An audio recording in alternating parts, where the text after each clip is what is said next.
Happy Friday. Happy Finest Day. We got a new program in the game today. Brand new. They did it. They gave some love to Willie Mays. It has been a long time coming. just December when we've been 2 years or so without respectable Willie Mays. But here we go. Leave a like down below. Subscribe to the channel as always, and we shall talk about it. The new program today. So I'm pretty excited about it. Let's go ahead and see if they did him right. Because 99 is one thing. He's gotten those in the past. We got to see if they're going to up the ante a little bit. So the finest program is going to work kind of like the last one they had in, where you can earn 99 overall cards just by doing one moment. Now, one could argue that 99 Richie Ashburn is going to play like, 80 overall Richie Ashburn, but I digress. So there's a chance to earn Richie Ass Cheeks, Jim Palmer, Troy Percival, and Harold Baines. Not bad. 4 free cards right there. On top of Mr. Mutton Chop, Joe Torre, who's looking pretty good. I must say, max contact, the power, good at 107.95. Max clutch, max vision, the fielding is decent enough. Can play catcher as well as corner infield. We have Robin Roberts right here for the Phillies, and he's got a sinker. He's got max BB9. Okay. Not terrible. Not something I would use. Not something I would recommend, but not terrible. He is going to be great binder fodder. Absolutely. Best thing I could say. Oh, Joe Nathan. Let's go. Finally. It's about time that we get a good Joe Nathan for the Twins. My Lord, look at Lou Brock. Look at the biceps on Lou. He's got 106 power right, 86 weak side. Max clutch, the max bunt, that's coming. It's really good. Lou Brock, he tears the cover off the baseball. He smacks, he sucks, he fucks. He's really good. Max speed as well. The contact left at just 102, but this is a good card. It's a good card, especially if you know how to play the game the right way, holding down triangle. We got Joe Nathan for the Twinkies, which, okay. So this is always my favorite part about Diamond Dynasty. You can argue whether or not I'm being serious. Is it doesn't matter who is on the name. It just matters what time of year you get released. So if you're released this time of year, you're going to have max stats. If this same card came out in July, he would be nowhere near where this card is right now. But Nathan looks strong. He's going to lead the Twins bullpen if you chose to do a theme team, which you probably wouldn't, because he's got max hit K and pitch clutch. Pretty damn good. Kevin Youkilis for the Red Sox, also max contact or thereabout, max fielding, 116 power right, 100 power left, and max clutch. That's just really good. I mean, I just wish they would make some of these choices earlier on in the year so they wouldn't have lost a whole lot of us. But there's always next year. There's always another $70 to spend on another title. We got Joe Carter, who, again, blows any other Joe Carter out of the water because he has max vision, max clutch.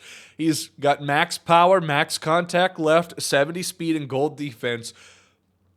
I mean, this is a top-tier card. It's a top-tier card, and that's what they were severely missing in the programs, is just reason to play outside of getting incremental progress towards a collection, which you may or may not need because your team is already stacked full of 99s, and it create a problem. But now if you have more readily available cards that are still going to face the same problem, they're good cards, but you already have good cards. At least the time spent is more equivalent to what you already have. So, Willie Mays, okay. I don't know if this is like a congratulatory or an FU. Because on one hand, this is probably the best card of the game. Or very close. He's max everything except speed. But at the same time, you drop him very end of the year.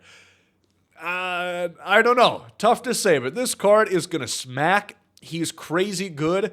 I just went back and played MLB 21 the other day, and he had like the milestone card in MLB 21. Peak Willie Mays' MLB The Show 19 collection, mind you. But this one should probably play better, if anything. Really good stuff. Really good stuff. That's how you do a program. And it's also going to be fairly easy to obtain, which is something that they've also done a much better job with in the latter stages of this game cycle. I mean, they've gotten the missions right here. 20 hits with Finest Series, you're able to do that online and get 6 points. And that does not include 2023 Finest, so the Retro Finest. Not sure why they wouldn't just say that, because it's all encompassing. Maybe they have Show Classic Finest cards. That could be. But then there's offline missions as well. They've got the reward path guys, do missions with them. More moments, more reward path missions for offline. And it becomes pretty simple, pretty easy to get this done if you so choose. So I think, if nothing else, even though there's been a lot of people, as we've mentioned, who have checked out, they seem to be on the right path. The biggest thing that still is going to create issues is just the whole spending time on something that you can't use thereafter, and then the motivation. I think that might actually trump the first instance that I talked about there. The motivation to keep going when you already have something that is of equal value.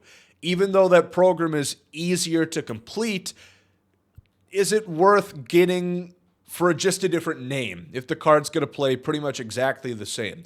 Because that's been a problem in previous years, and especially this year, where every single card seemingly is going to play the exact same way when you're in the endgame cycle, which we've been in since April, you know? So you've had this never-ending just feeling of always having to use the same card, just with a different swing, different face, which they could fix by adding more attributes to diversify players, or by shaking up how sets and seasons work and restricting tighter.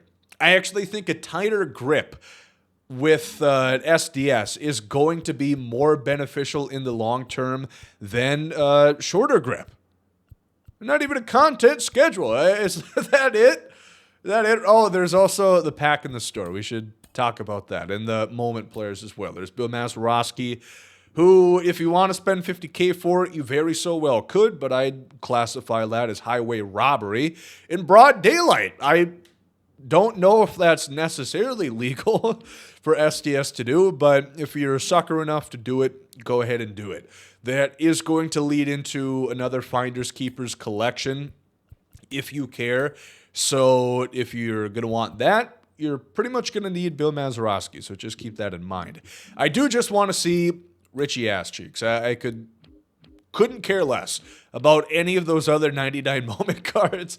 I just need to see Richie, my flesh and blood. Where is he? Come on, let me take a peek. I'm salivating. No way they didn't make him a 99, right? He's the best player of all time. 71 and 62 power. They did him right. Oh my God, look at his face. Jesus, man. You got that, that stink. That's a good amount of power. He can't even believe it. Don't believe what his eyes are seeing. 71. I don't think numbers went that high. Yes, they do, Richie. Yes, they do. So that's what we got. That's what's there today. Probably, I've said this a few times, probably legitimately one of the last content updates that we are going to see for the remainder of the season. So, if that's the case, well, we're going to be talking more about MLB 24 in the meantime. But if they do release more content, great. You never know. Everything changes as far as STS every single day. But leave a like if you guys did enjoy this one. Let me know if you guys are planning to play the program. And praise be to Willie Mays. He's back, and I hope this isn't the last card. I hope this wasn't just strategic, trying to weed him out, and all of a sudden he's not going to be in the game next year. I surely hope not.